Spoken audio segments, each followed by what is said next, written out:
Let's bring in Anthony Bartolacci. He's from Sensor Tower. His firm tracks .com consumer usage and trends. Anthony, good to have you here to tell us what your numbers say about all this. You know, the Snap quarter did not really focus on user engagement with Snap or time spent necessarily. It was a little bit of a revenue per user miss. But what does your work say about user engagement with Snap last quarter or on an ongoing basis?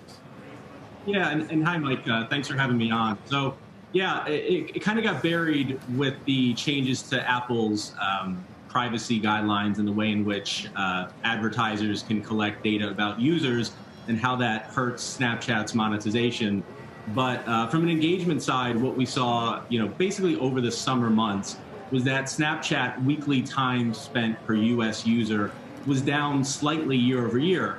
And that's not awful because, again, in 2020, you remember we were in the throes of COVID quarantines and people were spending much more time on their devices and looking for escapes. So hanging in there is okay, particularly in conjunction with their up 20-something percent user growth.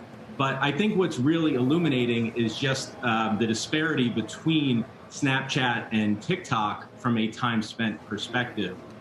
Even coming into the summer, TikTok had a really big edge on Snap and some of the other social media platforms.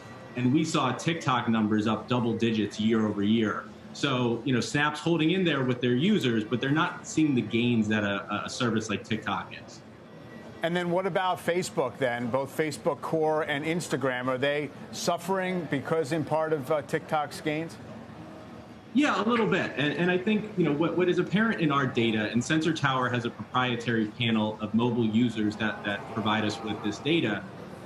What we're seeing with Facebook Blue, as you might imagine, there's not a lot of overlap with TikTok. It really is a different demographic. And with TikTok doing super well, I think that probably speaks to some of the weakness in Facebook Blue.